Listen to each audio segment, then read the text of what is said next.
கர்த்தருக்கு சோத்திரம். இன்றைய வேதவசனம் எரேமியா 33 அதிகாரம் 3 என்னை நோக்கி கூப்பிடு, அப்பொழுது நான் உனக்கு உத்தரவு கொடுத்து, நீ அறியாததும் உனக்கு எட்டாததுமான பெரிய காரியங்களை உனக்கு அறிவிப்பேன். ஆமென். எரேமியா 33:3.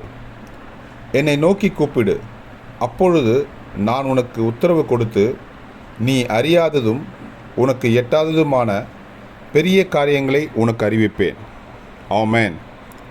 எரேமியா 33:3. கர்த்தர் உங்களை ஆசீர்வதிப்பாராக, உங்களோடு கூட இருப்பாராக. ஆமென்.